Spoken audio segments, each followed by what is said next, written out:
कहानी के शुरुआत में हम डेव और एमा नाम के एक कपल को देखते हैं जो कि जंगल में एक पेड़ काटने के लिए आए हुए होते हैं। लेकिन जैसे ही डेव एक पेड़ को काटता है वह सीधा जाकर एमा के ऊपर गिर जाता है और एमा का एक हाथ पेड़ के नीचे दब जाता है, जिससे उसे काफ़ी ज़्यादा दर्द होता है। डेव एमा के पास जाकर उसे वहाँ से निकालने की कोशिश करता है, लेकिन पेड़ का वजन काफ़ी ज़्यादा था। डेव के पास एमा के हाथ को काटने के सिवाय कोई और रास्ता नहीं था। डेव वैसा ही करता है और एमा का एक हाथ एक कुल्हाड़ी से काट देता है। अब इस खतरनाक हादसे के बाद 2 हफ्ते बीत जाते हैं और हम एमा को देखते हैं जो कि अपने कटे हुए हाथ को देखकर काफ़ी ज़्यादा गुस्से में रहती थी और साथ ही साथ उसे लगने लगता है कि बिना हाथ के वह बदसूरत दिखने लगी है।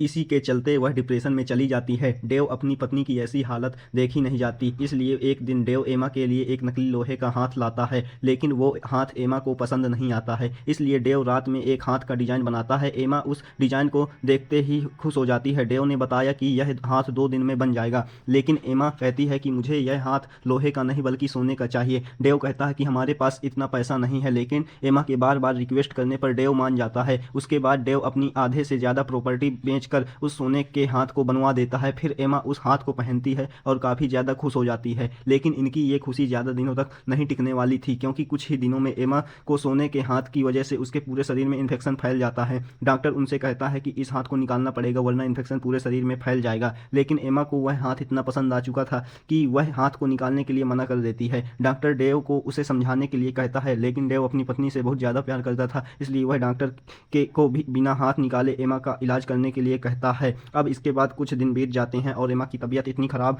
हो गई थी कि वह आखिरी सांसें लेने लगती है। लेकिन मरने से पहले वह डेव से कहती है कि मेरे सोने के हाथ को मेरे मरने के बाद में मेरे साथ ही दफना देना, और यह कहकर वह अपना दम तोड़ देती है।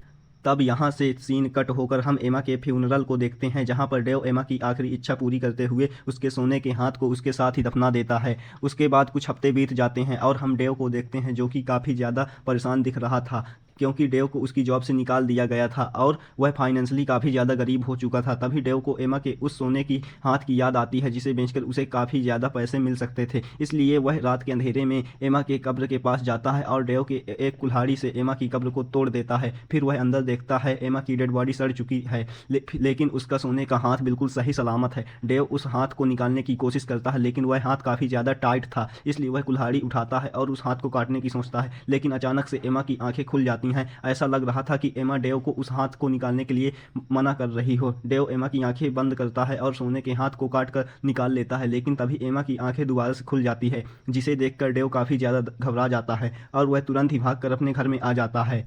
लेकिन डेव के घर में अंदर जाते ही काफ़ी अजीबोगरीब घटनाएं घटने लगती हैं, जैसे कि काफ़ी तेज़ी से हवा चलने लगती है और एमा का एक फ़ोटो नीचे गिरकर बदल जाता है, जिसे देखकर डेव काफ़ी ज़्यादा घबरा जाता है। वह तुरंत ही उस सोने के हाथ को लेकर सीढ़ी के ऊपर खड़ा हो जाता है, लेकिन तभी घर का दरवाज़ा अपने आप खुल जाता है और किसी औरत की परछाई घर के अंदर आने लगती है, जिसे देखकर डेव इतना ज़्यादा घबरा जाता है कि वह अपने बिस्तर में जाकर छिप जाता है। और तभी हम देखते हैं कि वह परछाई किसी और की नहीं बल्कि एमा की होती है, जो कि जिंदा हो गई थी, और वह बड़ी ही डरावनी आवाज़ में कहती है कि मेरे सोने के हाथ को वापस करो। तभी एमा दरवाजे को तोड़ देती है और डेव की तरफ बढ़ने लगती है। डेव चुपचाप एमा को उसका हाथ वापस कर देता है और अपने हाथ को लेकर एमा वापस चली जाती है। तब डेव खुद को शांत करता है और कंबल हटाकर इधर उधर देखता है, लेकिन जैसे ही डेव दरवाजे की तरफ देखता है एमा चिल्लाते हुए आती है और उसका गला काट देती है, जिससे डेव की जगह पर ही मौत हो जाती है। फिर एमा की लाश के बगल में लेट जाती है और इसी के साथ यह मूवी यहीं पर ही द एंड हो जाती है।